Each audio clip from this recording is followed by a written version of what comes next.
সম্মানিত সুধী, এবারে বিশেষ অতিথির বক্তব্য। বিশেষ অতিথি সংস্কৃতি বিষয়ক মন্ত্রণালয়ের মাননীয় প্রতিমন্ত্রী জনাব আলী নেয়াজ মাহমুদ খৈয়মকে তার বক্তব্য উপস্থাপনের জন্য বিনীত অনুরোধ করছি। বিসমিল্লাহির রহমানির রহিম।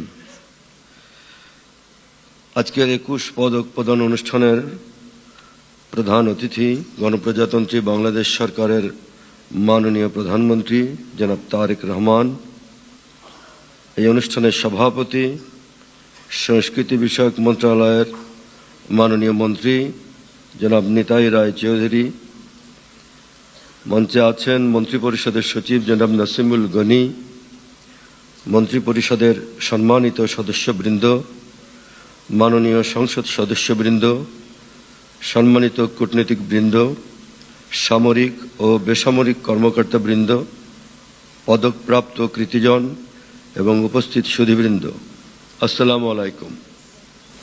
প্রিয় সুধীজন, 21 পদক প্রদান অনুষ্ঠান সরকারের এক অনন্য গৌরবময় আয়োজন। ভাষা আন্দোলনের মহান চেতনা ও আত্মত্যাগের স্মারক এই পদক আমাদের জাতীয় জীবনের অন্যতম সর্বোচ্চ রাষ্ট্রীয় সম্মান। 1952 সালের মহান ভাষা আন্দোলন আমাদেরকে শিখিয়েছে ভাষা মানে আত্মপরিচয় ও আত্মমর্যাদা। এই ভাষা আন্দোলনের পথ বেয়েই আমরা 71-এ অর্জন করেছি মহান স্বাধীনতা। ভাষার জন্য প্রাণ বিসর্জন ও আত্মদানের ইতিহাসের ধারাবাহিকতায় প্রতিষ্ঠিত হয়েছে আজকের বাংলাদেশ। এই 21 পদক যা কেবল একটি পুরস্কার নয়, বরং একটি আদর্শ তথা দায়বদ্ধতার অনন্য স্মারক। আমাদের প্রিয় মাতৃভাষা বাংলার মর্যাদা রক্ষায় যারা জীবন উৎসর্গ করেছিলেন, তাদের আত্মত্যাগের চেতনাই আজকের এই সম্মাননার প্রেরণা। সেই চেতনার পথ ধরে সাহিত্য, সংস্কৃতি, শিক্ষা, গবেষণা, সমাজসেবা, শিল্পকলা এবং জাতীয় জীবনের বিভিন্ন ক্ষেত্রে অসামান্য অবদান রাখা গুণীজনদের আজকে আমরা সম্মানিত করছি। আজকের পদকপ্রাপ্ত কৃতিজনরা তাদের সৃষ্টিশীলতা, মেধা, শ্রম ও ত্যাগের মাধ্যমে আমাদের জাতিসত্তাকে সমৃদ্ধ করেছেন।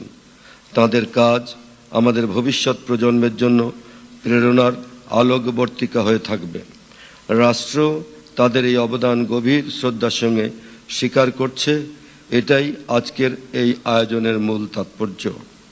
প্রিয় সুধীবৃন্দ, 1976 সালে শহীদ রাষ্ট্রপতি জিয়াউর রহমান ভাষা আন্দোলনের শহীদদের স্মরণে ভাষা, সাহিত্য, সংস্কৃতি ও শিক্ষাক্ষেত্রে অসামান্য অবদানের স্বীকৃতিস্বরূপ দ্বিতীয় সর্বোচ্চ বেসামরিক পুরস্কার 21 পদক প্রবর্তন করেন, যা বেগম খালেদা জিয়ার মনোচেতনায় বহুগুণে বিকশিত হয়েছে।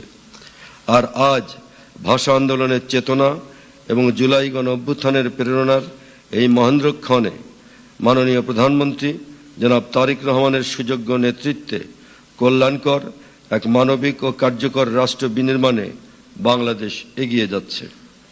বাংলাদেশের সংস্কৃতি হাজার বছরের ঐতিহ্যের স্মারক। আমরা বিশ্বাস করি সংস্কৃতি হলো সমগ্র জাতির আত্মার প্রকাশ।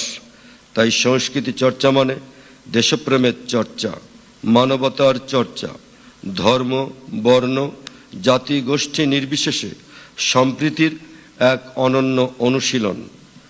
21 পদকপ্রাপ্ত সকল গুণীজনকে আমি আমার বক্তব্যের শেষে শুভেচ্ছা এবং ধন্যবাদ জানাচ্ছি, অভিনন্দন জানাচ্ছি। তাদের সুস্বাস্থ্য দীর্ঘায়ু কামনা করি। সকলেই ভালো থাকবেন। ধন্যবাদ। বিশেষ অতিথি মাননীয় সংস্কৃতি প্রতিমন্ত্রীকে তার বক্তব্যের জন্য ধন্যবাদ জানাচ্ছি।